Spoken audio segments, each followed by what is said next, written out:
I'm Marine, I'm a volunteer at CRES, and today's video is about how to write a screenplay. So we're gonna go over the first two steps of writing a screenplay, but I'm still gonna introduce the fourth step of writing. First step is the idea.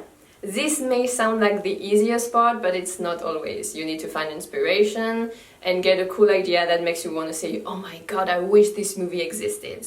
So once you have the idea, you need to be able to present it in a couple of sentences, like 2-3 sentences tops.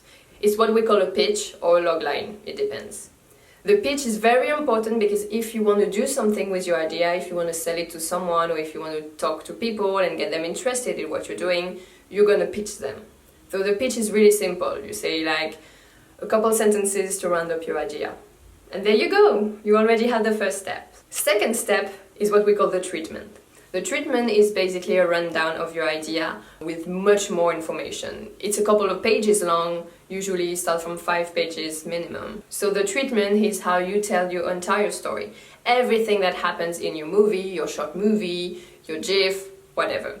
You want to write a story, you have to expose a structure to people so they understand every bit of information, every detail, every action that's going to have repercussion on the rest and anything. The third step of writing a movie is the outline. The outline is basically every scene that's going to be in your movie or short movie. Like everything that's going to happen, that's going to be on screen, you need to have the number of scenes and roughly what happens in every scene. This helps you before writing the actual screenplay to see how long it's gonna be, because you know, in movie speaking, 1 page, 1 minute. So you see how many scenes you're gonna have, how much time you're gonna need, how much location is there gonna be, how much actors. So once you have the outline, then you can go to the fourth and last part, drafting. You draft a first screenplay with all the outline you've done. You really write the scene, everything, all the dialogue, all the action, and then you go back on your draft again and again and again and again, until the finished product is actually what you wanted. But we're not gonna do step 3 and 4 today, we're gonna go back to step 2 with the treatment and the structure. So this treatment is a big part of the story. People usually think they can jump from the idea to the screenplay. You shouldn't do that. Why? Because once you have the idea, the most important part is structure. You need to structure your idea so you can have a good screenplay, a good movie, a good story. Basically, once you have your idea, you need to structure it. And this is a very scary part. How do you structure an idea? How do you turn this cool idea into a full-length movie or a short movie or a documentary or anything? But don't worry, that's why we're here. So we're gonna teach you about the hero's journey and the 12 steps to a good story. Now, most movies, you know, from Star Wars to Disney to Marvel, they follow these kind of steps. So once you know about them, you can actually spot them in very famous and big blockbuster movie all around you. You don't have to respect all the 12 steps, but it's easier if you respect the rhythm of the movie. Usually, a movie goes like that. There's 3 acts in a movie.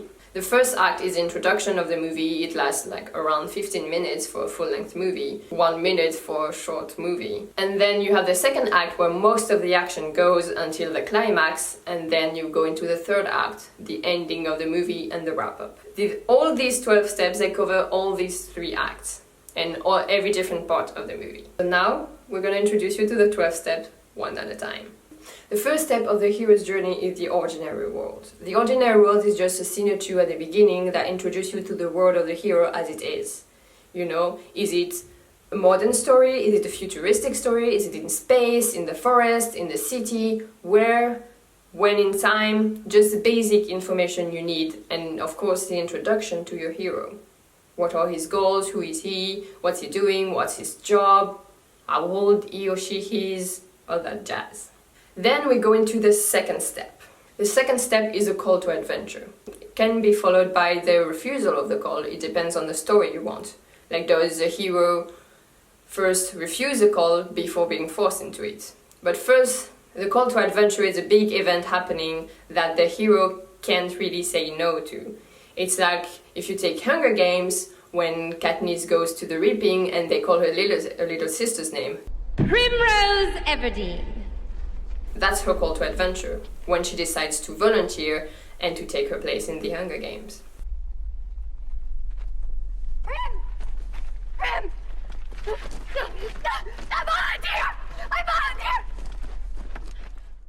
After the call to adventure, if your character refuses it, there can be the refusal of the call. The step where the hero says, don't really feel like doing this adventure, you know? But then they have to. It's first like when Luke Skywalker in Star Wars refuses to go with Obi-Wan Kenobi because he feels like, why does a former boy needs to go with you, old man? But then, when he saw everything that happens, he says, yes, I will come with you. So refusal of the call is a part where your hero is allowed to say like, no, I don't feel like going on this adventure, before learning that everything around him is actually pushing him to go through with it. After that, you have step 4, which is meeting the mentor. The mentor is an archetype of a character that is in every story.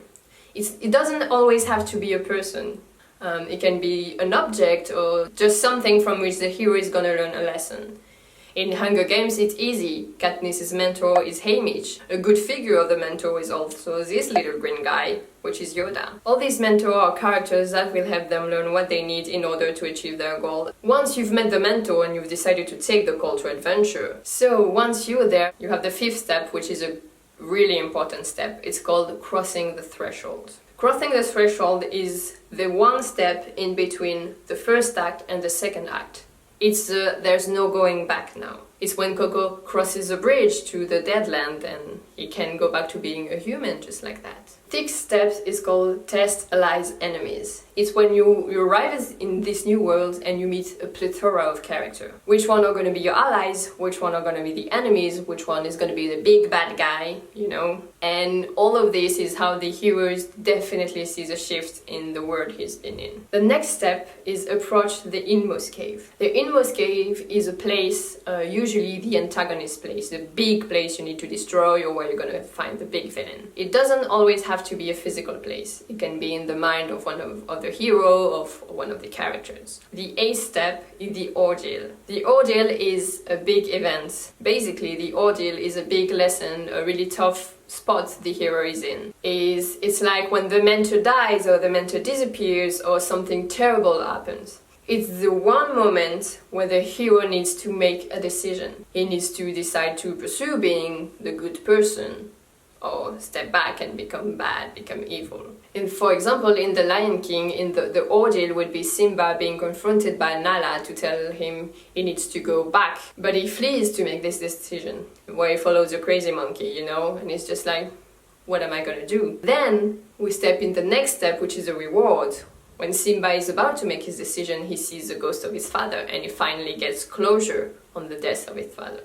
Reward is when the hero finally made this big decision and everything he gets from it. So the reward doesn't have to be a physical object, or like some big map you always needed all along. It's also a knowledge or a personal lesson that the hero learns at the same time at the audience. Once you get the reward, the ramifications for the stories are huge because you have this piece of information or this tool and now you can finally put an end to everything. So then we go into the road back. The road back is a moment where the hero or their team thinks, oh my god, we did it, we finally ended everything, but you need just a tiny piece more. An example of the road back is the final fight between the hero and the villain. That moment, the last action they need to take, you know, it's realizing you did everything. Harry Potter found all the Horcruxes, but he still has to kill Voldemort. So the road back, this realization that they need to do one step more in order to end the story, leads to what we call the resurrection.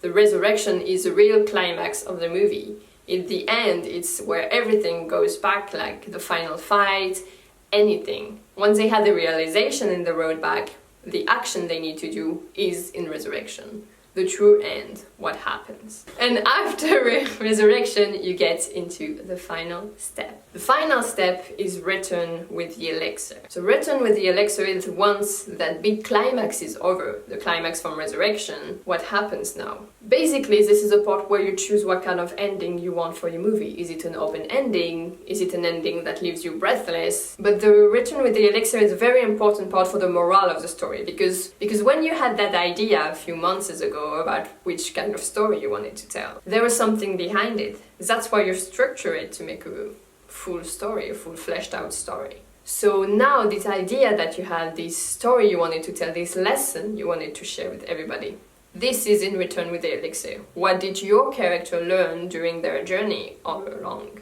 And what did the audience learn too? What's the moral of the story? And why was it important for you to tell? So basically that sums up the whole hero's journey and the two first steps of writing a movie. Structure may seem like a lot of work and a really tremendous thing to do. But don't worry, once you have the 12 steps, just write next to them what you think you would put in each step of the story. And then your story, you see that the idea you had is already fleshed out in your mind. You just had to know what to put and how to structure it.